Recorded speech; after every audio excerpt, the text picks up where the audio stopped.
ఇప్పుడు నాతో పాటు ఉన్నారు Tippiri Tirupati alias Maoist chief అనమాట. ఆయన దేవ్జీ అంటే బాగా అర్థమవుతుంది. లొంగిపోయారా, మిమ్మల్ని అరెస్ట్ చేశారా?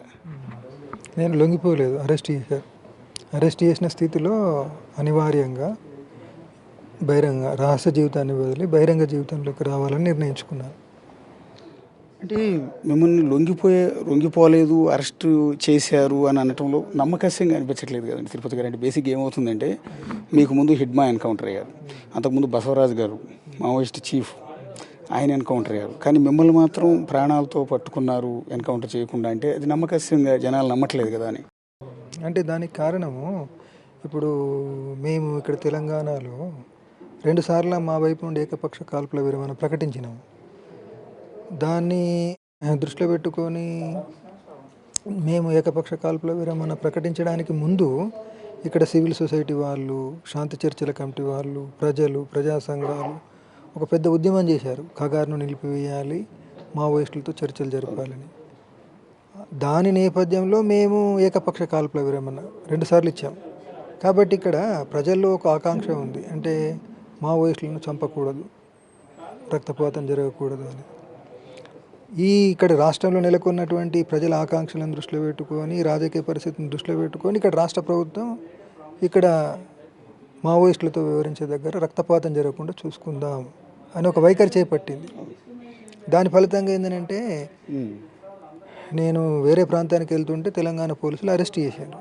అరెస్ట్ చేసిన తర్వాత నేను వాళ్ళ ముందు కూడా చెప్పడం జరిగింది, అక్కడ చంపాలనుకుంటే మీకు చిక్కినా కాబట్టి చంపొచ్చు అనేది.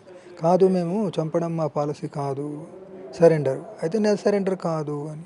అంటే ఇప్పుడు నైతిక కోణం నుండి చూస్తే అరెస్ట్లో భాగంగా జైలుకి వెళ్ళాలి. కానీ నేను చాలా తీవ్రంగా ఘర్షణ పడి 3 రోజుల తర్వాత అంటే బహిరంగ జీవితంలోకి రావాలని నిర్ణయించుకుంటున్నా అని చెప్పాను. సరెండర్ కాదు, వాళ్ళ ముందట కూడా చెప్పింది ఏంటంటే, మేము సరెండర్ ప్రకటిస్తామంటే, మీరు సరెండర్ అంటున్నారు కానీ నేను సరెండర్ కాదు, బహిరంగ జీవితంలోకి రాదలుచుకున్నా.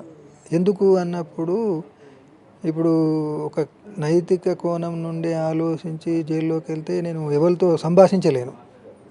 అంటే నేను చేయాలనుకున్నటువంటి ఒక రాజకీయ పని, ఒక ఆర్గనైజేషనల్ వర్క్ చేయడానికి అక్కడ ఏం స్కోప్ ఉండదు. కాబట్టి అనివార్యమైన స్థితిలో ఈ నిర్ణయం తీసుకొని ప్రజల దగ్గరికి వచ్చి బహిరంగ జీవితంలో ఉంటూ చట్టబద్ధ పరిధిలో పనిచేయాలని నిర్ణయించుకున్నాను. అంటే 43 ఏళ్ల పాటు అడవిలో తుపాకీ పట్టుకుని ఉద్యమంలోనే ఉన్నారు మీరు. ఇన్నేళ్ల తర్వాత మళ్ళీ జనాల్లోకి వచ్చారు. ఈరోజు మీలాంటి మావోయిస్ట్ అగ్రనేతలు ఈరోజు సరే మీరు అన్నట్టు అరెస్ట్ అయ్యారు అనుకుందాం, బయటకు వచ్చేసిన తర్వాత ఇంకా మావోయిస్ట్ ఉద్యమం బతికుందని అనుకోవాలా? ఇంకా ఉద్యమాన్ని నడిపేవాళ్ళు ఉన్నారు అడవిలో? అడవిలో అంటే ఇప్పటికి కొంతమంది ఉన్నారు, కొంతమంది జైళ్ళలో ఉన్నారు. ఇప్పుడు మేము ఈ రకంగా బయటకు వచ్చినాం. వీళ్ళందరినీ చూసుకున్నప్పుడు మావోయిస్ట్ ఉద్యమం బతుకుంటుందని అనుకుంటున్నాను. అంటే నడిపేవాళ్ళు అంటే ఇంకా రిక్రూట్మెంట్ జరుగుతుందా? ఎవరైనా మావోయిస్ట్ ఉద్యమంలోకి ఆసక్తి చూపుతున్నారు రావడానికి? అంటే ఇప్పుడు మనం చేసేటువంటి రాజకీయ కృషి మీద ఆధారపడి ఉంటుంది అది.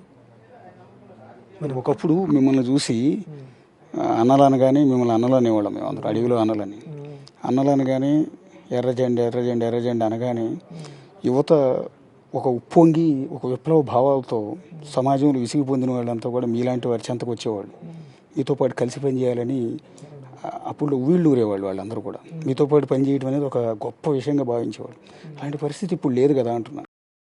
అంటే ఇప్పుడు పరిస్థితి మారిన మాట వాస్తవమే, కానీ మీరు అన్నట్టుగా ప్రజల్లో అది ఆకాంక్ష లేదు అనేది మాత్రం వాస్తవం కాదనుకుంటున్నాను. ఎందుకంటే మాకు చాలా ఒక దశాబ్దాల నుండి ఈ పట్టణాల్లో, మైదానాల్లో మేము రాజకీయ కృషి చేయడానికి అవకాశాలు లేకుండా పోయింది. అంటే శత్రువు చేస్తున్న దాడుల మూలంగా మేము అనుసరించినటువంటి రక్షణలో భాగంగా పట్టణాలను వదిలి, మైదానాలను వదిలి అడవికి పరిమితమైన స్థితిలో ఇక్కడ ఆ వాతావరణం కనిపించడం లేదు. కానీ ఇప్పటికీ ఇప్పుడు దేశంలో ఉన్నటువంటి అనేక యూనివర్సిటీలలో ప్రజలు, అంటే మన విద్యార్థులు అన్యాయాలకు, అక్రమాలకు వ్యతిరేకంగా నినదిస్తున్నారు, విప్లవ భావాజాలంతో నినదిస్తున్నారు. అదే ఇప్పటికీ పార్టీ పట్ల ఆకర్షితులు అవుతున్నారా లేదా అనే దానికి అదే నిదర్శనం. ఒక జేఎన్యూలో కావచ్చు, ఒక కలకత్తాలోని ప్రెసిడెన్సీలో కావచ్చు, జాదవ్పూర్లో కావచ్చు, పంజాబ్ యూనివర్సిటీలో కావచ్చు, ఇక్కడ మన హైదరాబాద్లో కావచ్చు. అంటే విద్యార్థుల్లో, యువతలో ఈ వ్యవస్థ మారాలి, దోపిడీ పీడనలు, అన్యాయాలు పోవాలి అనేటువంటి బలమైన ఆకాంక్ష ఉంది. అదే విప్లవోద్యమానికి వనరు. ఒకప్పుడంటే భూస్వాముల అరాచకాలు ఉండేవి. భూముల విషయంలో అందరికీ కూడా సమానంగా భూములు పంచాలన్న సిద్ధాంతంతో మీరు మొదట అడుగులు పెట్టారు. రెండోది కూడు గూడు గుడ్డ అన్నారు. ఒక నినాదంతో అడుగు పెట్టారు. అప్పట్లో ఇప్పుడు నక్సల్బరీ నుంచి మొదలుపెట్టి పీపుల్స్ వార్తో ప్రారంభమై ఈ స్టేజ్ వరకు వచ్చారు. కానీ ఇప్పుడు ఆ పరిస్థితులు లేవు కదా అంటున్నాను. అంటే నిజంగా మావోయిస్టుల దగ్గరికి తుపాకీ పట్టుకుని అడవిలోకి వచ్చి పోరాడే పరిస్థితులు ఉన్నాయా? అంటే ఇప్పుడు అంటే నేను సమాజానికి మావోయిస్టులు అవసరం ఉందా అంటున్నా. ఇప్పుడు ఉన్నారు మావోయిస్టులు ఇప్పటికీ సమాజానికి అవసరమే. ఎందుకనంటే ఈ సమాజంలో దోపిడీ, పీడన, అవమానాలు, అత్యాచారాలు ఉన్నంత కాలము వీటికి వ్యతిరేకంగా పోరాటం చేసే పోరాటకారులు అవసరం. వర్తమానంలో ఆ పోరాటకారులు మావోయిస్టులు. అది కాబట్టి ఉన్నారనేది. అంటే ఇప్పుడు రాజిరెడ్డి గారు లాంటి 46 ఏళ్ల పాటు ఉద్యమంలో ఉన్న వ్యక్తి ఆయన, 43 ఏళ్ల పాటు ఉన్న తిరుపతి ఈరోజు బయటకు వచ్చేసారు. ఇంకెవరు నడుపుతారు ఉద్యమాన్ని? గణపతి గారు అనారోగ్యంతో ఆయన ఎక్కడ ఉన్నారో కూడా తెలియదు ఈరోజు కూడా. ఇంకెవరు నడపగలరు ఉద్యమాన్ని? అదే ఇప్పుడు మేమే ప్రజల మధ్య ఉండి ప్రజల్ని కూడగట్టి నడుపుదాం అనుకుంటున్నాం కదా. అంటే అర్బన్ నక్సలైట్లుగా రూపాంతరం చెందాలనుకుంటున్నారు. అర్బన్ నక్సలైట్లు అనే పదమే తప్పుడు పదము. అర్బన్ నక్సల్స్, అర్బన్ మావోయిస్టులు అనడము అంటే ఏంటిది? వాళ్ళ నోరు మూయించడానికి ప్రభుత్వం చేతిలో ఒక సాధనం, ఒక ఆయుధం అన్నట్టు. అది అట్లా అనకూడదు అనేది. అంటే చట్టబద్ధ పరిధిలో ఆయుధాలు వదలండి, చట్టబద్ధ పరిధిలో పనిచేయండి అని వాళ్ళే అంటారు. అంటే కేంద్ర రాష్ట్ర ప్రభుత్వాలు. తీరా ఆయుధాలు వదిలేసి మేము చట్టబద్ధంగా పనిచేస్తాము అని అంటే మళ్ళీ అర్బన్ నక్సలు, అర్బన్ మావోయిస్ట్ అనడం అంటే ఏంది? నోరు మూయించడం కదా. అంటే వాళ్ళే అన్నదాన్ని వాళ్ళు ఉల్లంఘించినట్టు అవుతుంది. కాబట్టి అది అట్లా చేయకూడదు అనేది. నక్సల్బరీ నుంచి మొదలుపెట్టి ఇప్పటి వరకు చూసుకుంటే, అప్పుడు నక్సలైట్ ఉద్యమం, ఇప్పుడు మావోయిస్ట్ ఉద్యమం, ఇది సక్సెస్ఫుల్ సబ్జెక్టా, ఫెయిల్యూర్ కాన్సెప్టా? అంటే సక్సెస్లు, ఫెయిల్యూర్స్ అనేటువంటిది మధ్య మధ్యలో సక్సెస్ అవుతుంటుంది, ఫెయిల్ అవుతుంటుంది, సక్సెస్ అవుతుంటుంది, ఫెయిల్ అవుతుంటుంది. ఎత్తుపల్లాలు, అడ్వాన్స్ రిట్రీట్లు, ఇవన్నీ గెలుపు ఓటంల క్రమం గుండానే చివరికి గెలుపు తీరాలకు విజయాన్ని. ముగింపు దారుణంగా ఉంది కదా. అంటే స్టార్ట్ చేసిన విధానం వేరు, ముగింపు చాలా దారుణంగా ఉంది కదా మావోయిస్ట్ ఉద్యమం అనేది. అంటే ఇప్పుడు ఒక సిద్ధాంతంగానే మావో అయిపోయాడు కదా. యుద్ధం ప్రారంభించిన తర్వాత పురోగమన తిరోగమనాలు ఉంటాయి, గెలుపు ఓటములు ఉంటాయి. అంటే ఆయన ఏకపక్షంగా ప్రారంభించిన తర్వాత మనమే గెలుస్తామని చెప్పలేదు. ఓడతాము, మళ్ళీ గెలుస్తాం, మళ్ళీ ఓటమి, ఇట్లా ఓటమి గెలుపు, అంతిమంగా గెలుపు అన్నాడు. ఇప్పుడు తాత్కాలికంగా ఓటమి ఎదుర్కొంటుంది మావోయిస్టు ఉద్యమము, పార్టీ. దీన్ని అధిగమించి ముందుకు పోతుంది అనేది. అంటే నేనేమంటానంటే సార్, మీరు సక్సెస్ అంటే పోలీసులను చంపడమే సక్సెస్. కొన్ని వందల మంది పోలీసులు మీరు చంపారు. సరే, మీరు చచ్చిపోయారు, మావోయిస్టులు 100 మంది చచ్చిపోయారు, 1000 మంది పోలీసులను చంపారు. ఇంకా చెప్తూ పోతే సలవాజుడి కార్యకర్తలు ఊచకోత కోసారు ఎర్రబోరు లాంటి చోట. అల్టిమేట్గా మావోయిస్టులు ఏం సాధించారని అడిగితే, జనం అడిగితే ఏం చెప్తారండి? అది ఇంకా జనమే మంచిగా చెప్తారు మాకంటే. అంటే ఇప్పటి వరకు ప్రజలు అంటే చావటం చంపడం కాదు కదా. మేము కూడా చావడం చంపడమే అనుకోవడం లేదు, అదే విజయం అనుకోవడం లేదు. అంటే ప్రజల్ని రాజకీయంగా ఎంత చైతన్యవంతం చేసినాం. ఇక్కడ భూస్వామ్యానికి వ్యతిరేకంగా చైతన్యవంతం చేసిన ఫలితమే ఈనాటి తెలంగాణ సమాజం.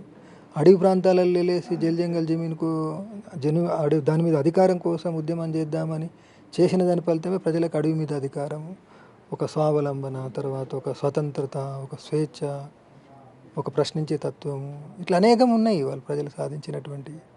2004లో రాజశేఖర రెడ్డి గారు ముఖ్యమంత్రిగా ఉన్నప్పుడు మిమ్మల్ని చర్చలకు పిలిచారండి. బహుశా మీరు కూడా వచ్చి ఉంటారు అనుకుంటున్నాను నేను. ఓకే, మీరు రాలేదు, చాలామంది అగ్రనేతలు వచ్చారు. కానీ వచ్చిన వాళ్ళు చర్చల విఫలం వెళ్ళిపోయిన తర్వాత ప్రాణాలు కోల్పోయారు అందరూ ఎన్కౌంటర్లో. ఇప్పుడు మిగిలి ఉన్నవాళ్ళు చాలా 1-2 కూడా లేనట్టున్నారు నాకు తెలిసి.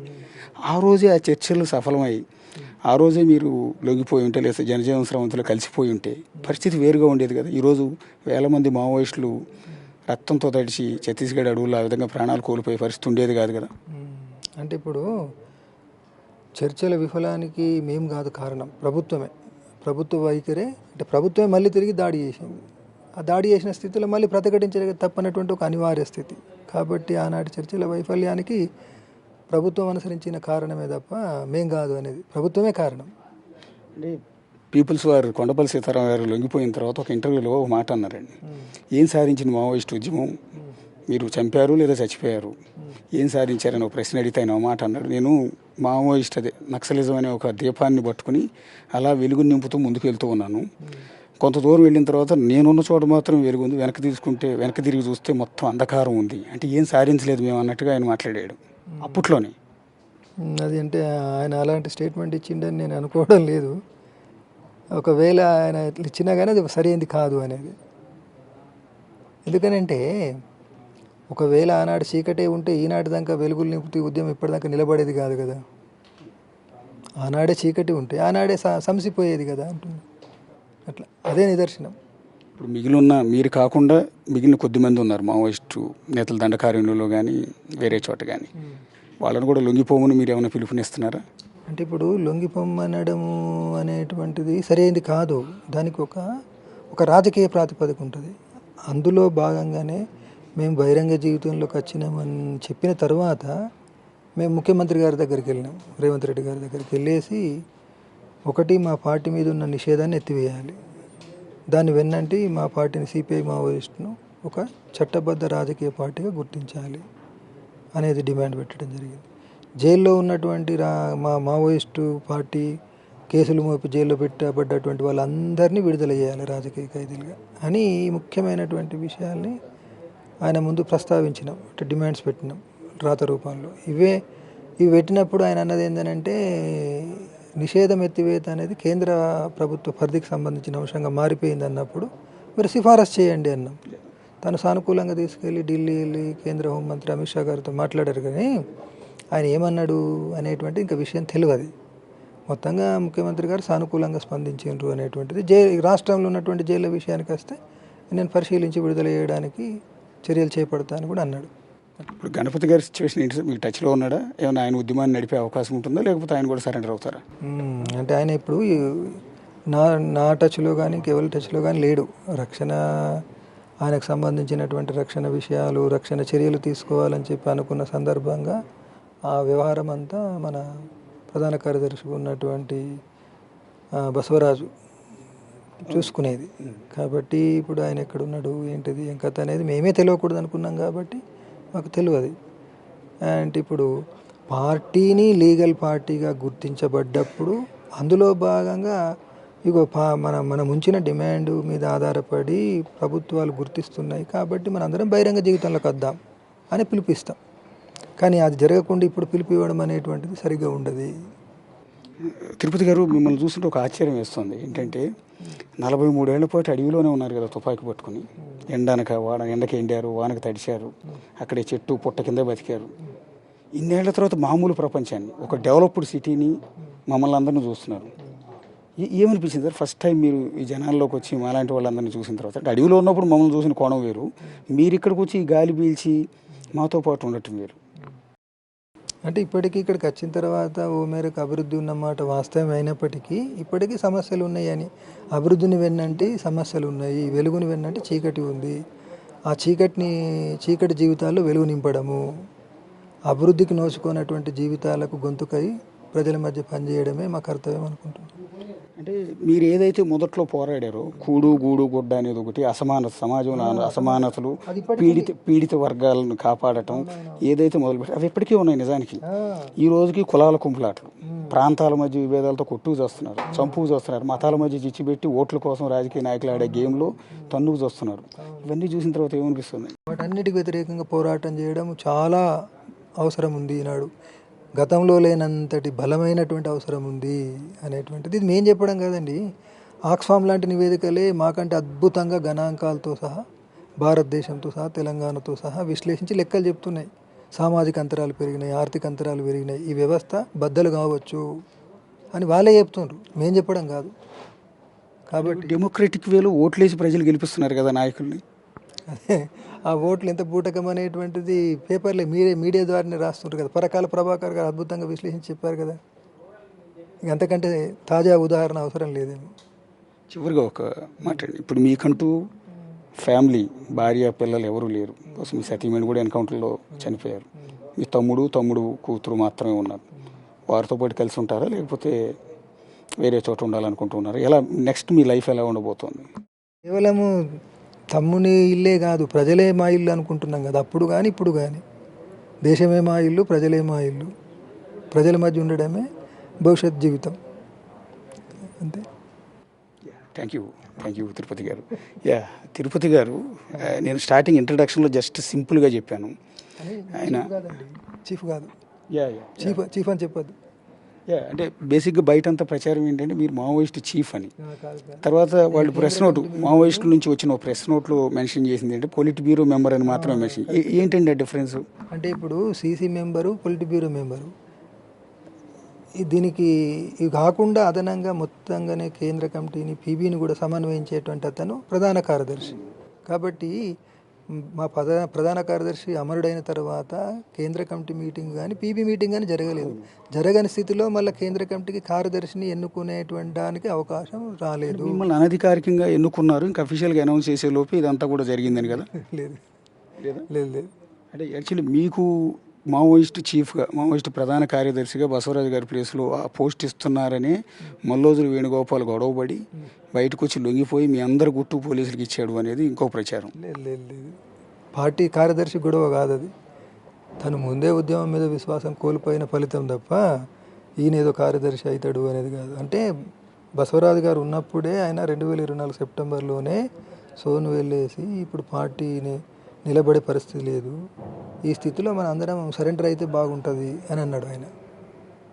అంటే బసవరాజు అమరత్వం తర్వాత ప్రశ్నగా మీరేస్తున్నారు, ఆయన ముందే ఆయన చెప్పేసి ఉన్నాడు. కాబట్టి కార్యదర్శి గొడవ కాదు. థ్యాంక్ యూ తిరుపతి గారు.